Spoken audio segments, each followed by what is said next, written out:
Hello friends, नमस्कार। जय माता दी। आप सबका स्वागत है भक्ति भजन और कथाएं चैनल में। सबसे पहले आप सभी को देवउठनी एकादशी की हार्दिक शुभकामनाएं। और आज हम आपके लिए लाए हैं देवउठनी एकादशी की पारंपरिक कथा। तो चलिए सुनते हैं कथा। कार्तिक मास के शुक्ल पक्ष की एकादशी तिथि को देवउठनी एकादशी के रूप में मनाया जाता है।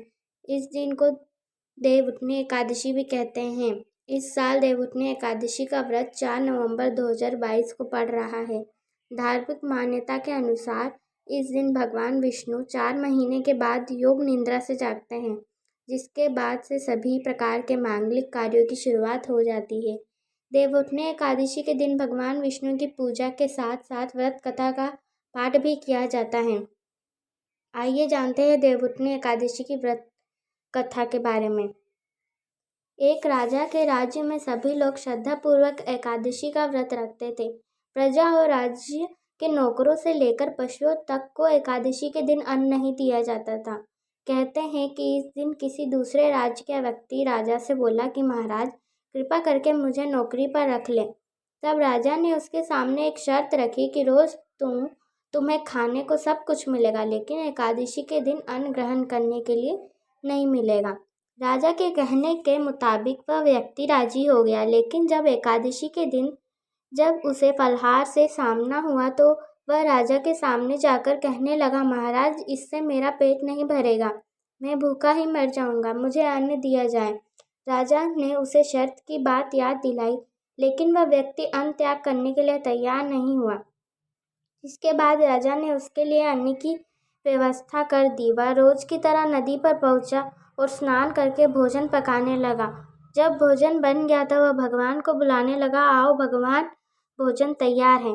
कहा जाता है कि उसके बुलाने पर पीताम्बर धारण किए भगवान चतुर्भुज रूप में आ पहुंचे और प्रेम से उसके साथ भोजन करने लगे।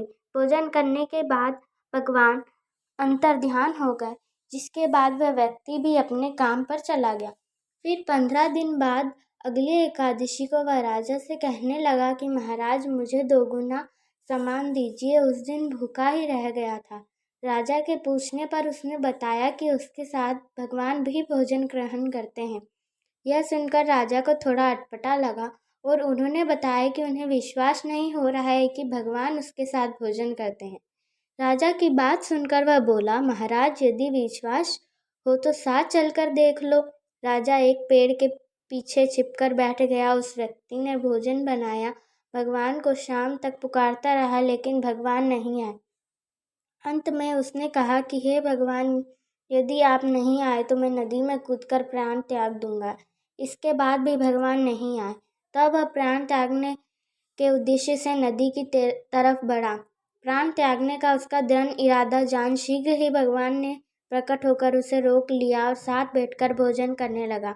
भोजन के बाद भगवान अपने गंतव्य को चले गए। यह देख राजा ने सोचा कि व्रत उपवास तब तक कोई फायदा नहीं होता जब तक मन शुद्ध ना हो। इससे राजा को ज्ञान मिला। वह भी मन से व्रत उपवास करने लगा और अंत में स्वर्ग को प्राप्त हुआ। तो यहाँ पर हमारी कथा समाप्त होती है। जय श्री कृष्णा। सबको राधे राधे। अगर कथा आपको अच्छी लगी हो तो चैनल को लाइक, सब्सक्राइब और शेयर जरूर करें।